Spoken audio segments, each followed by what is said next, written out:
룩셈부르크의 아주 작은 시골 마을에 살림감시 대장이 이른 아침에 정육점을 찾아갑니다. 이 정육점 주인과 몇십 년 지기였기 때문에 아침마다 거기에 들려서 커피 한 잔을 해요. 그런데 담소를 나누고 있는데 갑자기 문이 열리더니 한 남루한 차림의 여인이 들어옵니다. 이렇게 말해요. 저기 죄송한데 제가 돈이 없는데 혹시 저에게 고기 조금은 주실 수 있으십니까? 아이들이 밥을 먹지 못하고 있습니다.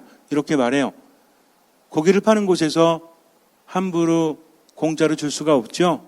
그래서 좀 이렇게 어떻게 하나 고민하고 있는데 여인이 이렇게 말합니다. 제가 드릴 건 없지만 당신을 위해서 미사에 참여하겠습니다. 근데 이 두 사람은 신자가 아니었거든요. 그래서 아니 미사가 뭐 그렇게 대단하길래 참여한다고 합니까? 뭐 그렇게 말하니까 좋습니다. 그러면 미사 참여하고 그 값을 가지고 오십시오. 그러면 그 값만큼 고기를 내어드리도록 하지요. 라고 말했어요. 여인이 감사하다고 하면서 어디론가 사라집니다. 그리고 1시간 뒤에 여인이 다시 나타났어요. 정육점 주인과 살림감시원은 깜짝 놀랐습니다. 내쫓은 건데 또 올 줄 몰랐거든요. 도대체 미사의 값을 가지고 오라고 했는데 무엇을 가지고 왔단 말인가? 라는 생각이 들어요.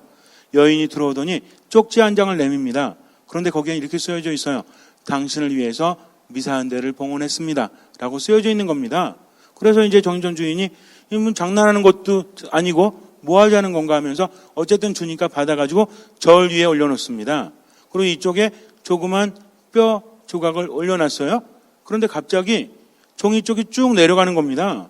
깜짝 놀랐죠. 이게 어찌된 일이야? 하면서 조그만 고깃덩이를 다시 맞은편에 올려놓습니다. 그런데도 내려간 종이 쪽은 올라가려고 하질 않는 거예요. 아니 이게 무슨 일이지? 하면서 고기 몇 덩이를 더 놨습니다. 그래도 종이 쪽이 올라가지 않아요. 그래서 깜짝 놀라서 한번 위치를 바꿔봤죠. 종이를 떼어내니까 고기 쪽이 쭉 내려가요. 더 무겁다는 얘기죠. 저 어떤 저울인지 이해되십니까? 양팔 저울 같은 거 있잖아요. 이렇게. 그래가지고 이제 이쪽에다가 종이를 놨다가 이제 왼쪽으로 옮기고 고기를 오른쪽으로 옮겼어요. 그랬더니 이번에는 종이가 있는 왼쪽이 쭉 내려가는 겁니다.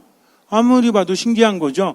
저울을 바꿔봐도 현상은 달라지지 않습니다. 그래서 깜짝 놀라서 그러면 내가 양 다리라도 여기다 올려놔야 됩니까? 양의 다리. 그러면서 큼지막한 양의 다리를 저울 반대쪽에 올렸어요. 이 정도 되면 종이 쪽이 올라가야 되는데 그래도 꿈쩍도 하지 않는 겁니다. 그때서 이것이 무엇인가 깜짝 놀라고 이제는 숙연해지게 됩니다. 그러면서 여인에게 고개 숙여서 사과합니다. 제가 불의했다면 용서해 주십시오.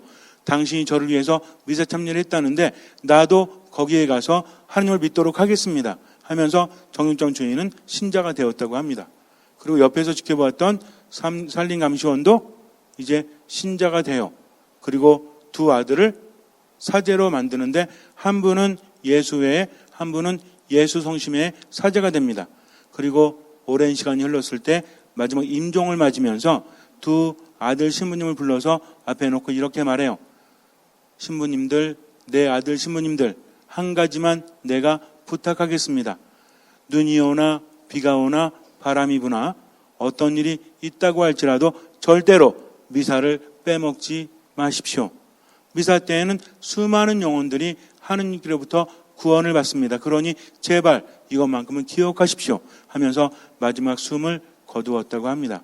이 두 아들 사제는 죽을 때까지 한 번도 미사를 미루거나 미사를 빼먹지 않았다고 합니다. 수많은 성체 기적들이 있고 성모 발현의 기적들이 있다고 했죠. 이런 기적들은 새로운 메시지를 전하는 것이 아니라 우리에게 무엇의 가치를? 이 거룩한 미사의 가치를. 왜? 미사는 무엇이다?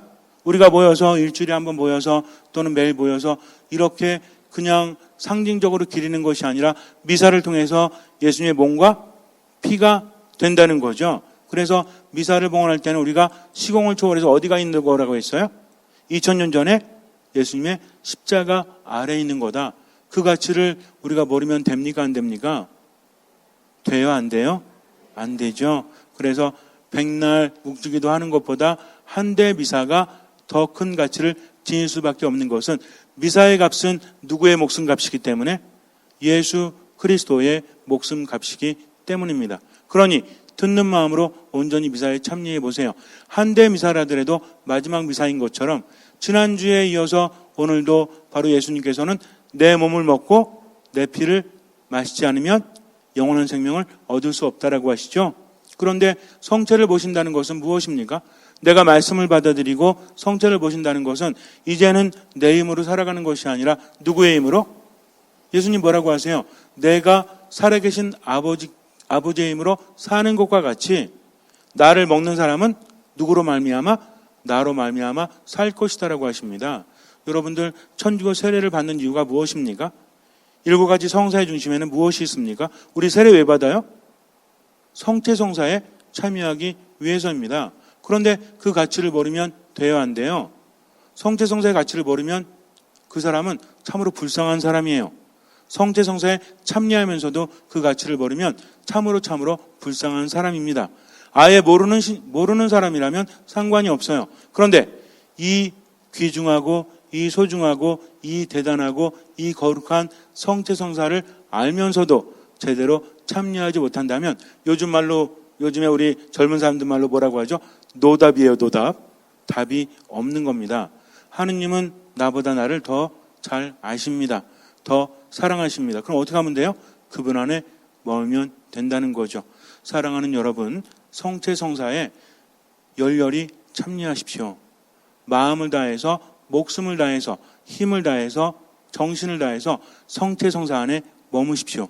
은총을 받을 수밖에 없어요. 이 간단하고 이 대단한 주님의 은총이 여기 있는데 왜 자꾸만 다른 것만 바라보십니까? 열심히 미사봉헌 해보세요. 어떤 마음으로? 듣는 마음으로. 그때부터 삶은 달라집니다. 아셨죠? 이렇게 드렸으니까 이제 어떻게 하시면 돼? 어떻게 하시면 돼? 자, 어떤 마음으로?